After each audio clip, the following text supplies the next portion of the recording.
Por primera vez y me da más placer de poder tener la oportunidad de compartir con ustedes la palabra de Dios. Cuando uno estudia las palabras en la Biblia que están resaltadas con tinta roja, uno puede aprender directamente de la boca del Señor Jesucristo cuáles eran los pensamientos de Él. No que las palabras de Cristo, o sea, las letras rojas, deben ser aceptadas y las demás ignoradas, sino que uno llega a apreciar lo que Cristo está diciendo de primera mano, es decir, la primera persona. Uno llega a apreciar que Cristo está predicando. Como cuando el predicador favorito de uno es invitado a hablar, a predicar en una serie, uno va a visitar la iglesia porque quiere escuchar lo que él está diciendo. Así es cuando leemos las palabras de Cristo, las leemos en letra roja, porque no estamos leyendo lo que alguien dijo de Cristo, sino que estamos leyendo lo que Cristo mismo dijo. Cosa impresionante. Y las palabras que Cristo dijo son como cuando leemos ahí en Proverbios 25 y versículo 11, como manzanas de oro en engastes de plata, es la palabra dicha a su tiempo. Cuando Cristo predicaba, cuando Cristo entraba a cualquier ciudad, a cualquier aldea, cuando Cristo entraba aún en la sinagoga, Él no gastaba sus palabras, Él decía cosas a su tiempo perfecto. Es más, según Romanos, cuando dice la Escritura, cuando dice el apóstol Pablo de que Cristo a su tiempo perfecto llegó al mundo, significa de que en el tiempo de la historia, el mundo estaba listo para recibir al Mesías, al Evangelio, para escuchar, para aprender y para sujetarse al Evangelio. No todo el mundo, pero en la historia de la humanidad llegó a su momento apropiado, a su momento perfecto. Y así cuando Cristo hablaba, Él hablaba palabras necesarias, palabras eficaces, palabras necesarias. En Juan capítulo 7 y en el versículo 46, Juan 7, versículo 46, dice, entonces los guardias, cuando le preguntaron los fariseos a los guardias, ¿por qué no arrestaron a Jesús? ¿Por qué no lo prendieron? ¿Por qué no lo traen ustedes aquí arrestado? Los mismos guardias dijeron, respondieron ellos en el versículo 46, jamás hombre alguno ha hablado como este hombre habla. O sea, nosotros nos hemos quedado atónitos. Y la misma población ha quedado atónita. Ha quedado perpleja porque jamás hemos escuchado, ni aun ustedes, los sacerdotes, los principales sacerdotes, han hablado de una manera en que nos hemos quedado como cuando habla este hombre.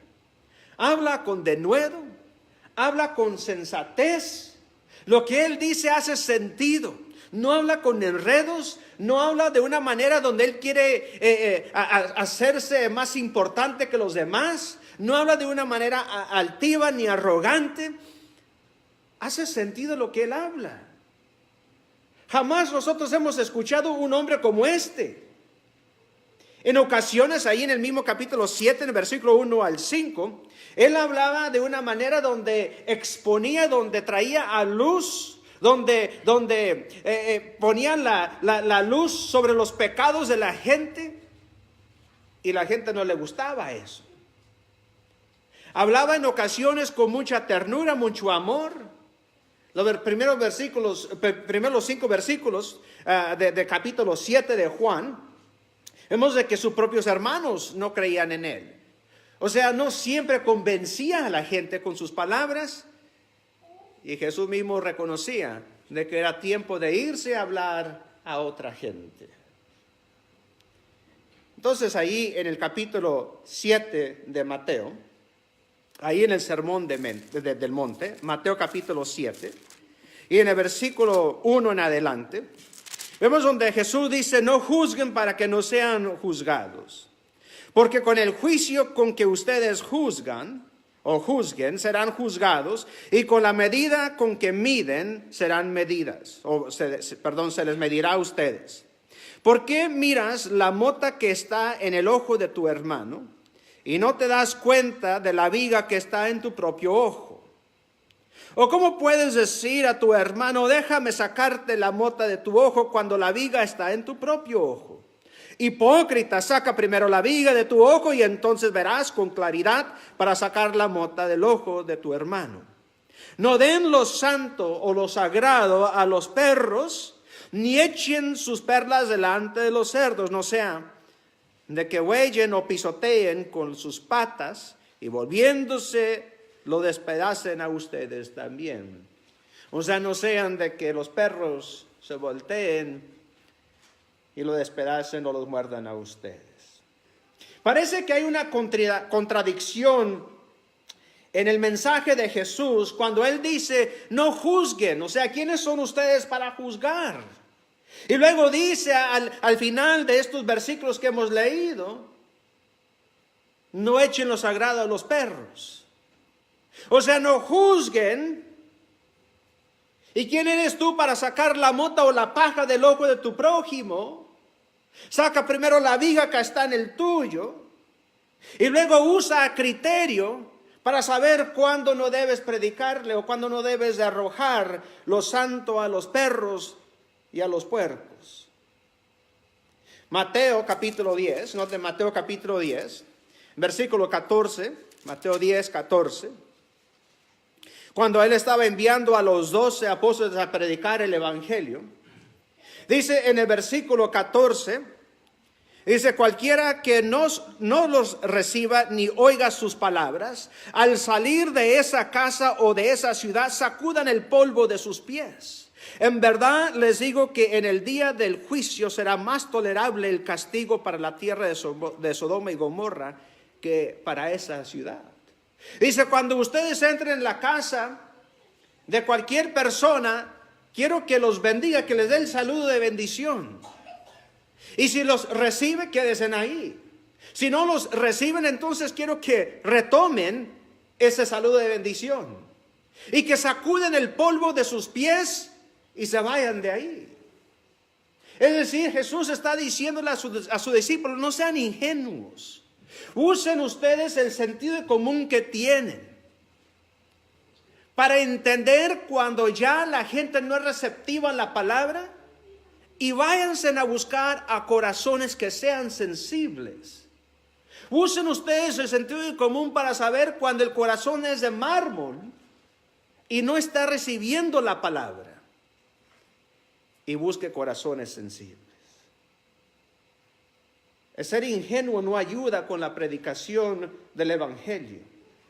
La llave de difundir el evangelio es el saber cuándo dejar de predicarle a una persona y buscar otro candidato. Regresemos ahí a Mateo capítulo 7, en versículo 6.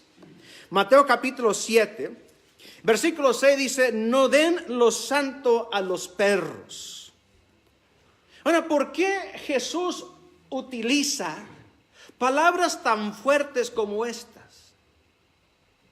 No den lo sagrado o lo santo a los perros, ni echen sus perlas delante de los marranos o los puercos. Otras versiones usan la palabra cerdos.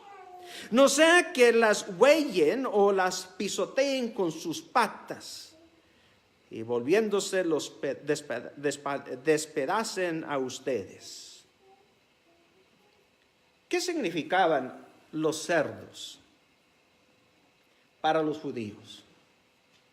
¿Qué significaban los marranos para los judíos? ¿Recuerdan ustedes la parábola de aquel hijo pródigo? Cuando él le dijo a su padre, el hijo le dijo a su padre: quiero, padre, que me des mi herencia. le demandó a su padre la herencia antes de que el padre murió. Y cuando ya recogió su herencia, se fue a una tierra muy lejana y vivió, según la Escritura, una vida perdidamente. Y uno puede interpretar esa palabra perdidamente como que la vivió con mujeres y amigos, en borracheras. Y cuando gastó toda su plata, ya no tenía dinero, ya no tenía amigos tampoco. Y que le llegó a él hambre. Y no tenía dinero para comprar comida, no tenía dinero para dónde recostar su cabeza, que se acercó a uno de aquella ciudad lejana que apacentaba y cuidaba de puercos, un granjero de marranos. Y le dio trabajo de darle comida a los puercos. Y mientras él alimentaba a los puercos, él deseaba de comer de lo que caía del hocico de los marranos. Ahora, la razón de por qué Cristo relata la historia usando esa ilustración de que este muchacho deseaba de saciar su barriga de lo que caía del hocico de los cerdos, era para dejar y para enfatizar más bien de que este hijo era o tenía un estatus casi de un príncipe en la casa de su padre, y ahora se había asociado con los puercos, cosa que era considerado inmundo para un judío. Los puercos y los perros eran inmundos, eran sucios para los judíos. Un chico judío, un joven judío no pensaba, no se imaginaba cuando él estaba en la casa, cuando él estaba pensando, ¿qué voy a hacer cuando sea grande? No pensaba él de ser un granjero de los puercos. Como cuando un joven mexicano está él pensando en su futuro, quizás él esté pensando de estudiar en la TEC de Monterrey, pero no de ser cuidador o criadero de los marranos. Para el judío pensar en eso jamás, porque los puercos, los marranos eran cosa asquerosa. No podían comer esa carne, mucho menos acercarse, estar en la proximidad de un marrano. Era sucio, era inmundo. La ley de los judíos, la ley de Dios condenaba de que ellos tocaran, comieran, estuvieran cerca de los puercos. Y los perros también. No eran cachorrillos, cosa bonita como nosotros hoy en día. En nuestra sociedad, en nuestra cultura americana, que tenemos perros adentro de la casa, que los bañamos y les ponemos moñitos en los pelos, le pintamos las uñas y pueden dormir en la cama nuestra. Para los judíos, el perro era sucio, era inmundo, era un animal lleno de pulgas y garrapatas y de sarna, porque comía de los basureros y comía comida podrida y llena de gusanos. Y si un judío llegaba a tocar un perro o un cerdo, el mismo judío era inmundo y tenía que salirse fuera de la ciudad y pasar por algunas cosas de purificación, y luego acercarse al sacerdote para que el sacerdote lo declarara limpio. ¿Y por qué dice aquí Jesús en Mateo capítulo 7 y en versículo 6 que no den a los perros y a los marranos lo que es sagrado? ¿Qué significa eso? Ambos animales eran vistos con desdén y menosprecio. Pero noten en el versículo 6 de nuevo, no den lo santo a los perros. Cuando se sacrificaban los animales para Dios, lo que sobraba era sagrado y los sacerdotes comían eso. Entonces cuando dice Jesús, no den esa comida que sobra a estos perros, comida santa, comida sagrada, porque ellos no pueden apreciar, no tienen la habilidad de apreciar lo que es sagrado. ¿Qué va a hacer un marrano cuando se le dé algo sagrado?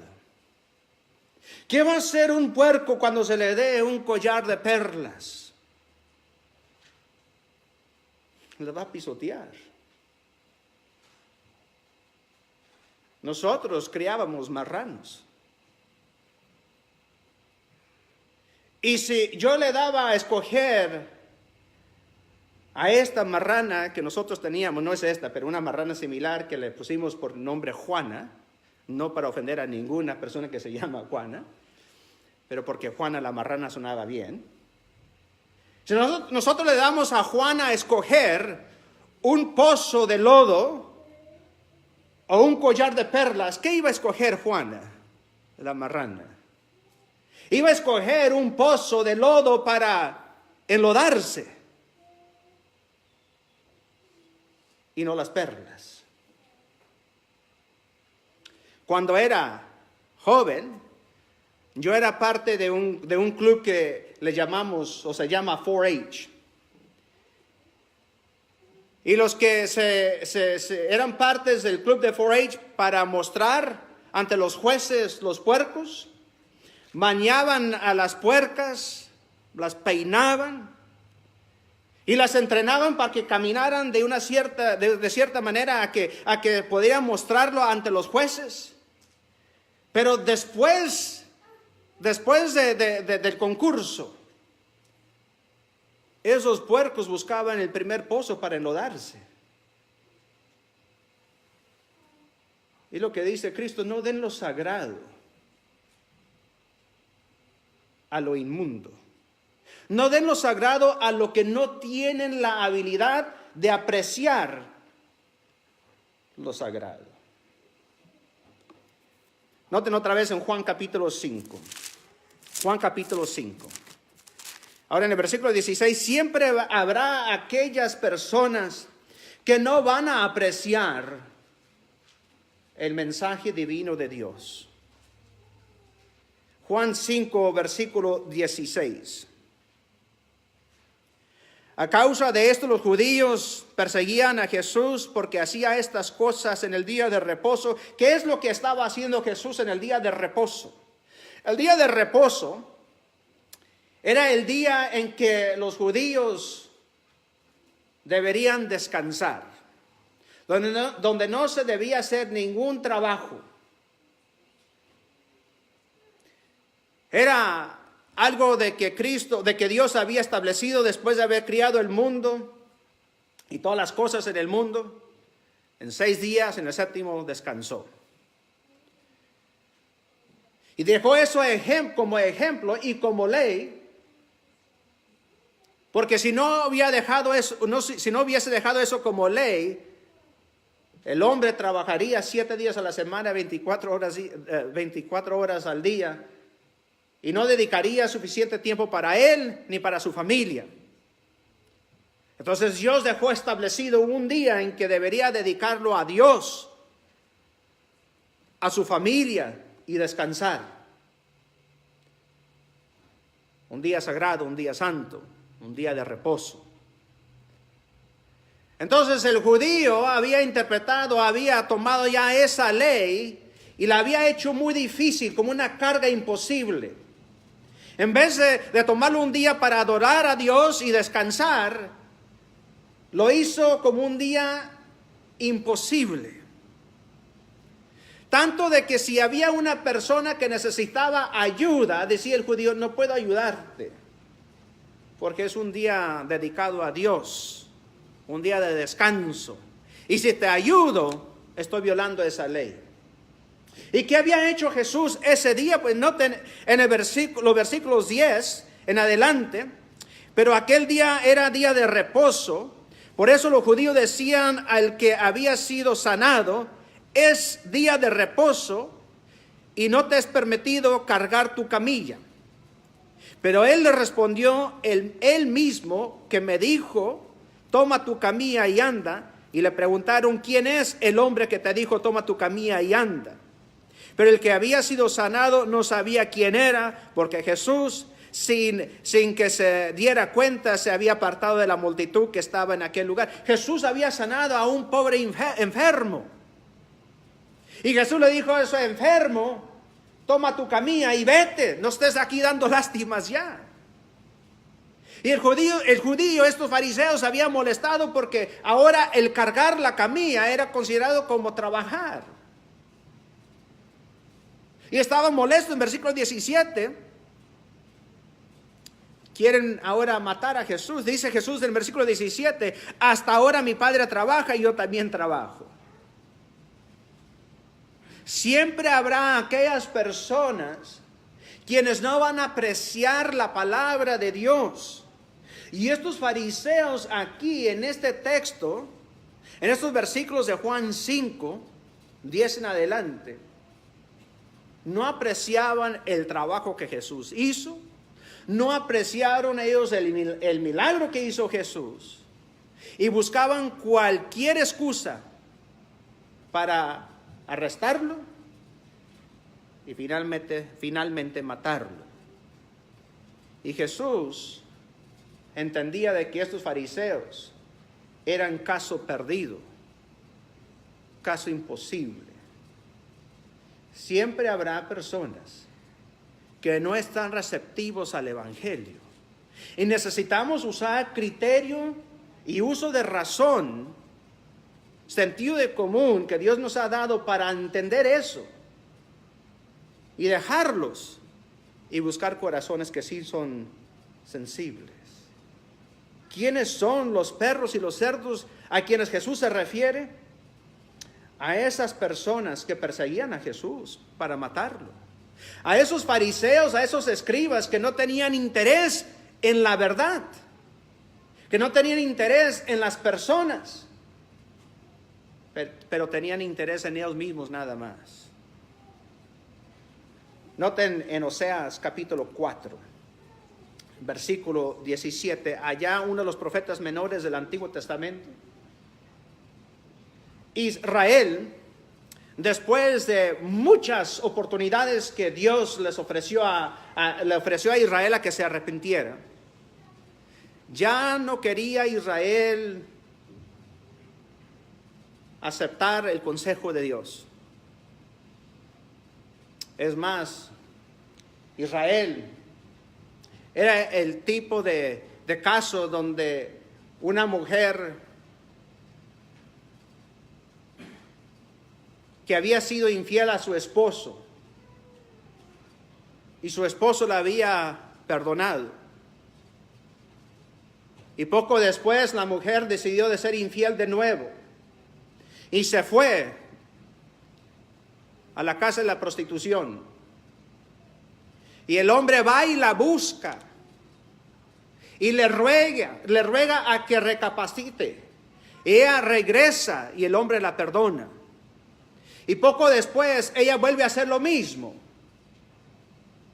Y ahí va el hombre y la busca y le ruega que regrese.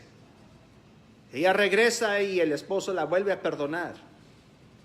Y poco después la mujer vuelve a hacer lo mismo. Y el esposo ahí va otra vez, rogándole. Y uno diría, hombre, qué tonto eres, levanta esas orejas.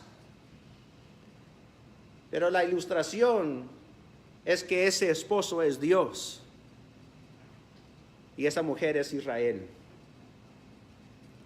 Hasta que por fin Dios le dice a Israel, hasta aquí. Pero donde leemos ahí en Oseas capítulo 4, en el versículo 17 en adelante, le dice Dios al profeta, ustedes son muy rebeldes.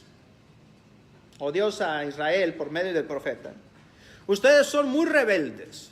Y leo de la versión simple, son más tercos que una mula. No esperen que yo los trate como si fueran mansos corderos. Si ustedes israelitas quieren seguir adorando ídolos, pues sigan haciéndolo. Mientras se emborrachan, van en busca de mujerzuelas.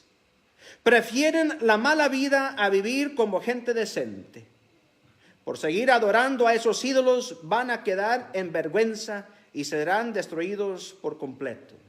La versión Reina Valera dice: Efraín sigue terco en sus pecados.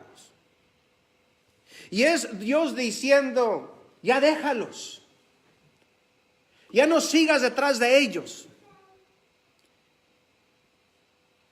porque ellos están aferrados en sus pecados. Y regresando a Mateo capítulo 7, versículo 6, es la misma enseñanza: que no des lo sagrado a los puercos, a los perros, ni las perlas a los puercos, porque no aprecian la palabra de Dios. Otra vez, la palabra de Dios nos dice, nos enseña a nosotros los ministros, que somos todos los cristianos, cuando predicamos el evangelio, que debemos ser buenos administradores y usar bien o buen juicio cuando predicamos el evangelio. No debemos ser ingenuos y despreciar nuestro tiempo. Es decir, que llega el momento donde nosotros debemos de decidir: ya este candidato no va jamás por mi boca ni por mis esfuerzos ser receptivo al evangelio. Entonces yo necesito recoger mis perlas, o sea, el evangelio, e irme con otra persona. Y eso es difícil aceptar. Eso es difícil aceptar porque nosotros, queramos o no queramos admitirlos, tenemos algo de ego. Y en ocasiones pensamos de que hemos sido derrotados, hemos perdido. Pero Jesús no pudo salvar a todo el mundo, ¿cierto? No pudo salvar a todos. Es más, cuando Él instituyó la cena del Señor, cuando lavó los pies de los discípulos, dijo: todos son limpios menos uno. No pudo limpiar a todos. Y pocos días después, Judas fue y se ahorcó cuando traicionó a Jesús. Mateo capítulo 10, versículos 10 al 14. Nos deja ahí Jesús el ejemplo. Él mismo nos deja el ejemplo de que no todos son dignos de recibir la palabra de Dios. Lean conmigo ahí en Mateo 10. Mateo 10, versículo 11. Versículo 11 en adelante dice: en cualquier ciudad o aldea donde entren, averigüen quién es digno en ella. El mismo Jesús nos dice que necesitamos usar juicio, de averiguar quién es digno, quiénes son los que van a ser receptivos a la palabra. Y cuando ya averiguamos quiénes son los dignos, quiénes son los que van a recibir la palabra, entonces dar la bendición. Y cuando nos damos cuenta quiénes no van a recibir, quiénes son los indignos, dice: quitar la bendición. Noten el versículo que sigue. Versículo 11: en cualquier ciudad o aldea donde entren, averigüen quién es digno en ella y quédense ahí hasta que se marchen. Al entrar en la casa, denle un saludo de paz. Y si la casa es digna, que su saludo de paz venga sobre ella, pero si no es digna, que su saludo de paz se vuelva a ustedes. Si no son dignos, sacudan el polvo de sus pies, es decir, ya no desperdicien, ya no pierdan tiempo allí. No sean caprichosos. Porque mientras ustedes sean caprichosos allí, hay otros que sí son receptivos y se están perdiendo. Pablo nos dejó el ejemplo en Hechos capítulo 13.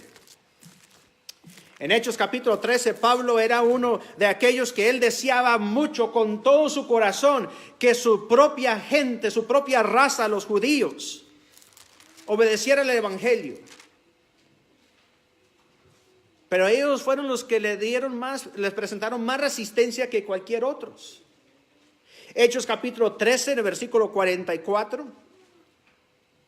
Dice Pablo, el siguiente día de reposo casi toda la ciudad se reunió para oír la palabra del Señor, pero cuando los judíos vieron la muchedumbre se llenaron de celo y blasfemando contradecían lo que Pablo decía. Entonces Pablo y Bernabé hablaron con valor y le dijeron, era necesario que la palabra de Dios les fuera predicada primeramente a ustedes. Pero ya que la rechazan y no se juzgan dignos de la vida eterna, así que ahora nos vamos con los gentiles. Era necesario que intentáramos con ustedes. Era necesario que la palabra se predicara primero a ustedes los judíos. Pero ya que ustedes mismos se han juzgado no dignos del evangelio, nos vamos ahora con los gentiles. Yo conozco a predicadores que han estado en la misma ciudad, trabajando la misma obra por más de 25 años y no han tenido fruto.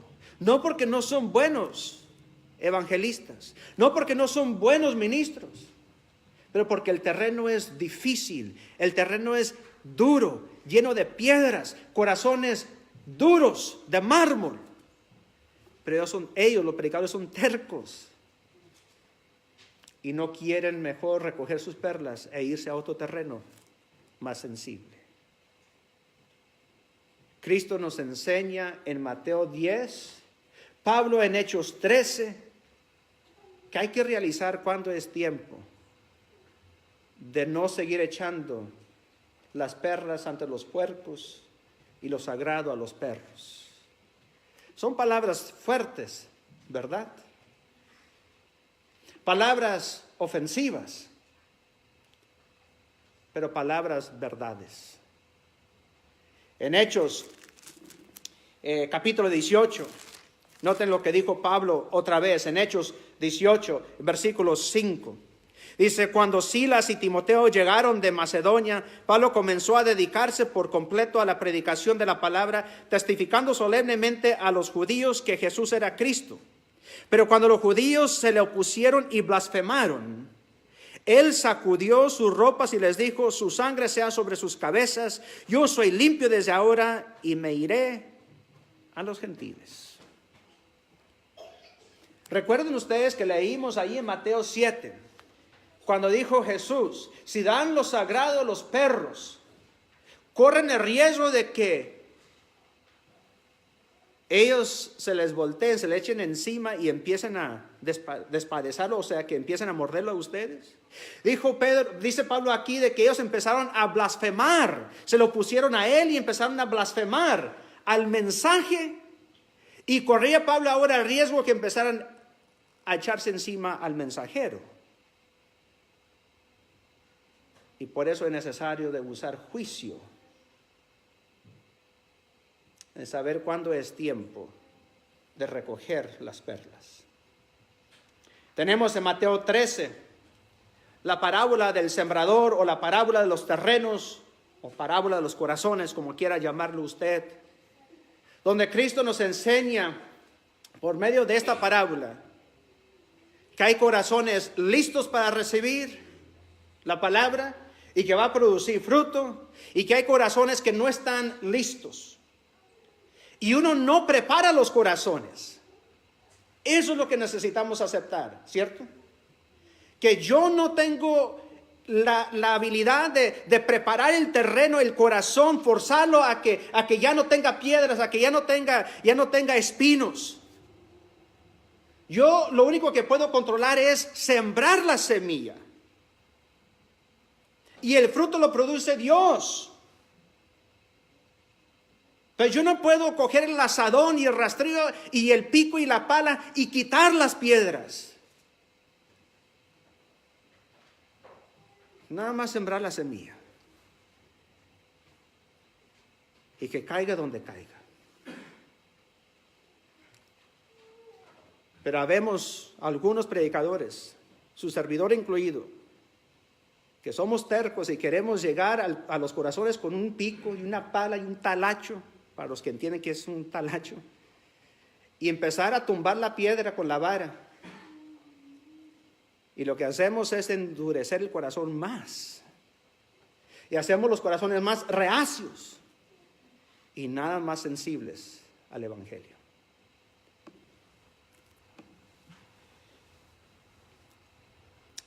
Finalmente, todos tenemos paisanos, amigos y familiares a quienes le hemos predicado y no se han convertido.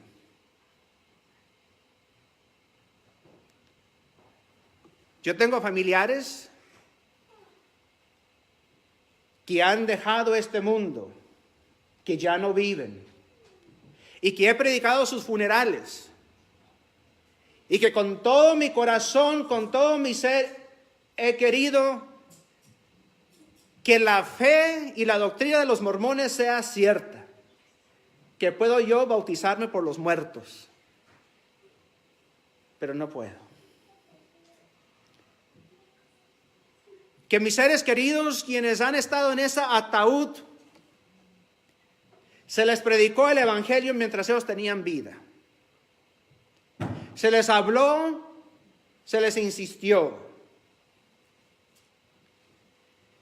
pero sus corazones eran piedras y no quisieron aceptar la verdad. Pero ¿qué de nuestros familiares que aún viven y se les ha hablado el Evangelio y no quieren aceptar? Lo único que les puedo decir es orar por ellos y dejarlo en las manos de Dios. Lean conmigo Romanos capítulo 9. Romanos capítulo 9, versículo 1, de verdad, digo la verdad en Cristo, dice Pablo. Y no cuento mentiras cuando les digo esto, dándome testimonio mi conciencia en el Espíritu Santo, de que tengo gran tristeza y continuo dolor en mi corazón, porque desearía yo mismo ser anatema, separado de Cristo por amor a mis hermanos, mis parientes, según la carne, porque son israelitas, a quienes pertenece la adopción como hijos y la gloria, los pactos, la promulgación de la ley, el culto y las promesas, de quienes son los patriarcas y de quienes según la carne procede el Cristo, el cual está sobre todas las cosas, Dios bendito por los siglos. Dice Pablo, yo amo tanto a mi raza, tanto a mis parientes, que si yo pudiese dejar mi salvación con el fin de que ellos se salvaran, creo que estuviera dispuesto a hacer eso. Pero no funciona así, ¿verdad? Noten ahí en el capítulo 10, en el versículo 1, dice, hermanos, el deseo de mi corazón y mi oración a Dios por ellos es para su salvación. Y por eso les digo que el consejo que puedo dar para aquellos que son nuestros paisanos y familiares, que se les predica y ellos rehúsan, rechazan. La obediencia del Evangelio es orar y dejarlo en las manos de Dios. Porque lo que para mí es imposible, para Dios sí es posible. que mientras hay vida, hay esperanza que la semilla que sí se ha arrojado, que sí se ha esparcido, que un día sí dé crecimiento. Y como ejemplo tenemos los hermanos de Jesús, ¿cierto? Que al principio no creyeron en Él. Es más, se burlaban de Él. Decían, mira, ¿por qué no vas allá a aquella ciudad a ver si allá te creen? Y luego tenemos el libro de Santiago. El que no creyó en Él escribió una epístola, una carta tremenda, ¿no? Un gran testimonio de uno que no creyó en su hermano como el Mesías,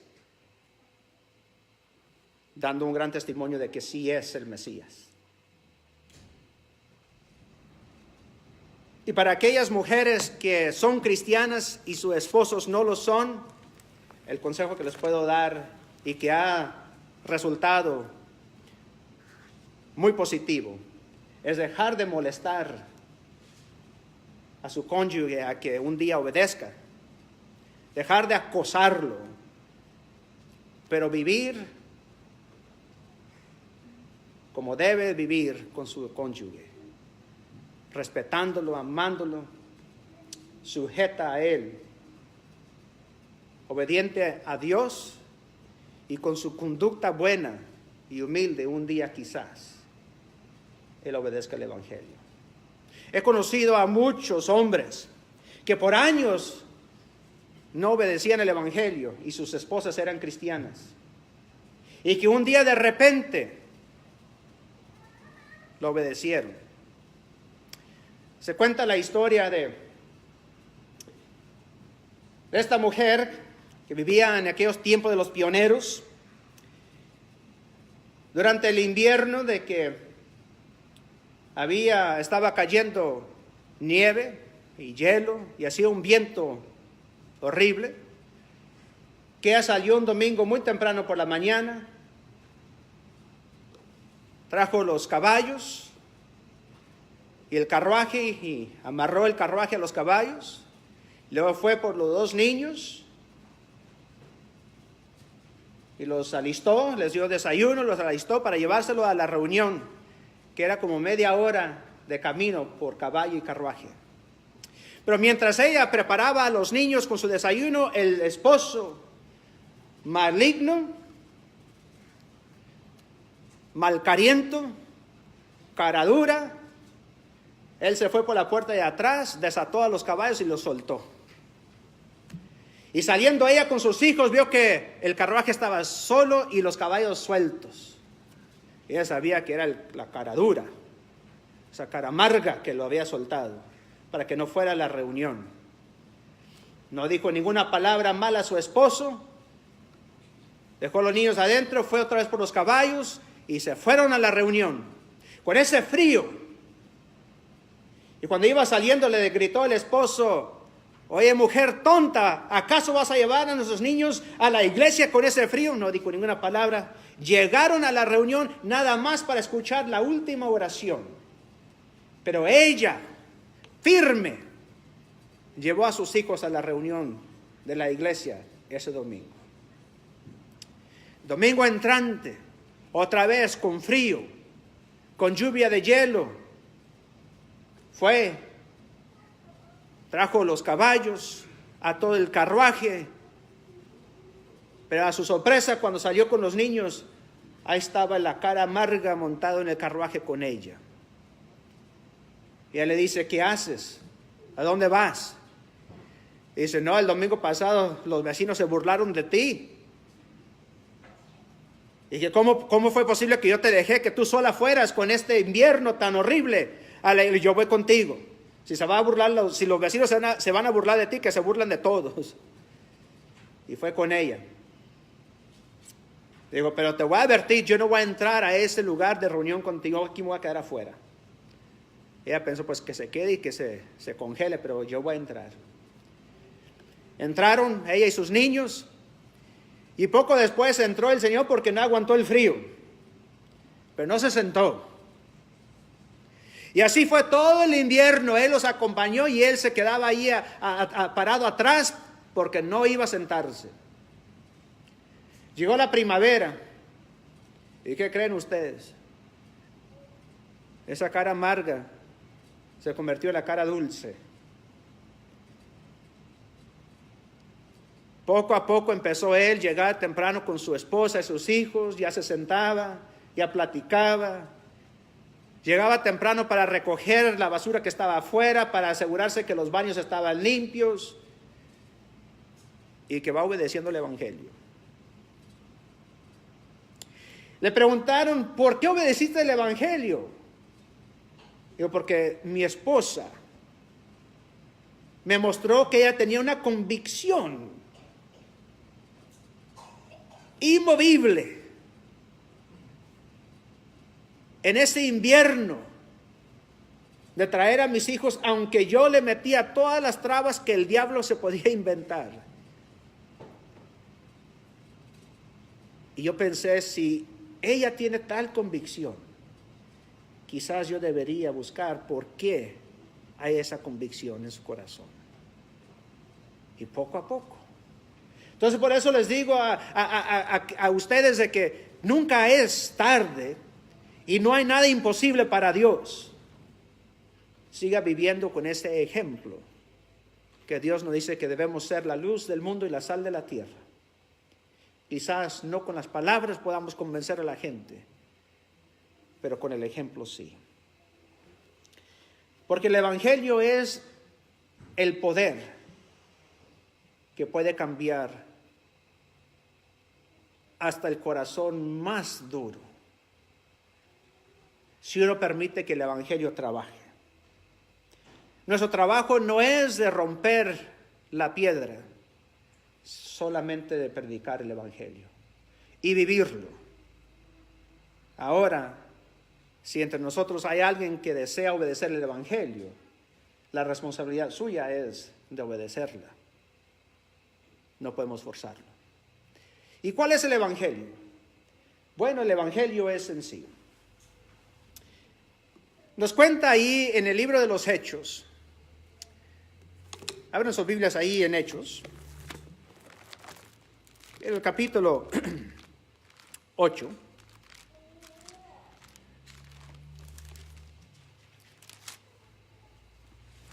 Versículo 26.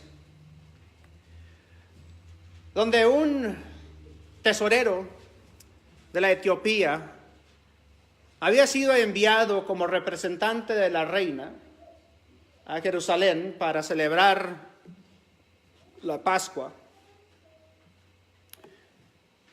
Y él ahí había escuchado la lectura bíblica del profeta y se le quedó ahí en su mente esa lectura. Cuando ya va de regreso, él viene leyendo ahí el libro de Isaías. En el versículo 32 va leyendo él donde dice: como oveja fue llevado al matadero y como cordero mudo delante de que lo trasquila, no abre su boca. Ahí de Isaías 53 va leyendo. En su humillación no se le hizo justicia. ¿Quién contra su generación? Porque su vida es quitada de la tierra. Y ese eunuco escuchó ese texto leído allá en Jerusalén. Ahora va en camino otra vez al África, a Etiopía, y viene él meditando en eso y está confundido. Entonces, a Felipe, el predicador, en el versículo 26, un ángel le dice a Felipe: quiero que vayas y te encuentres con este eunuco, este tesorero, y le prediques el Evangelio. Él va a casa y va en un carro y va leyendo la escritura. Quiero que le prediques. Y se acerca Felipe a este tesorero y le dice: oye, ¿tú entiendes lo que lees? Y dice el eunuco: ¿cómo puedo entender si no hay quien me lo explique? Pues, ¿qué es lo que estás leyendo? Pues estoy leyendo Isaías 53. ¿De quién habla? Isaías, dice el tesorero, ¿Isaías está hablando de él mismo o está hablando de alguien más? Y desde ese texto empieza Felipe a predicarle el Evangelio. O como dice la Escritura, que empieza a predicarle a Cristo. Y lo que le predica a Felipe es esto: de que Cristo es el Hijo de Dios, de que Cristo nació de una virgen, milagrosamente, y de que Cristo eventualmente fue llevado a la cruz y que fue crucificado y que fue sepultado y que resucitó y que fue sentado a la diestra del Padre. Y que eso lo hizo, como dice Romanos capítulo 5, para que todo aquel que en él cree pueda tener vida eterna, Juan 3, 16. Mas el que no cree, pues todos van a perecer. Y en todo ese discurso se le predica el plan de salvación.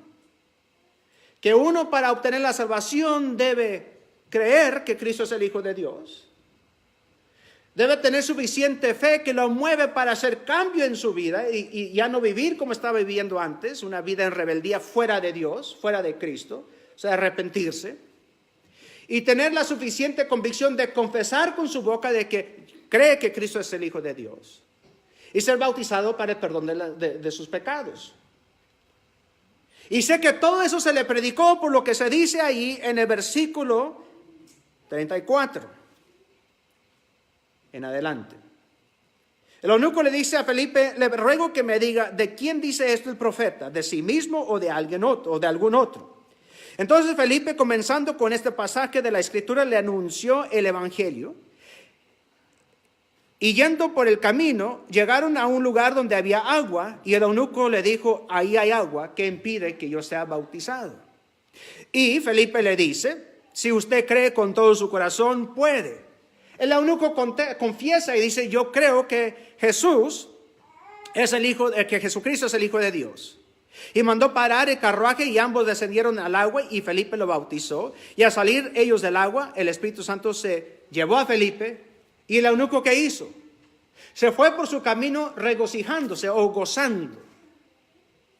Entonces el evangelio es sencillo. Si usted cree que Jesús es el Hijo de Dios, debe confesarlo con su boca y ser bautizado para el perdón de sus pecados.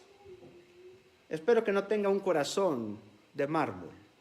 Espero que la semilla, que el evangelio para usted sea algo valioso y no sea algo para pisotear, que sea algo que usted valore. Si podemos ayudarle para que usted obedezca el evangelio esta tarde, hágalo ya, mientras cantemos un himno de invitación. Pongámonos de pie.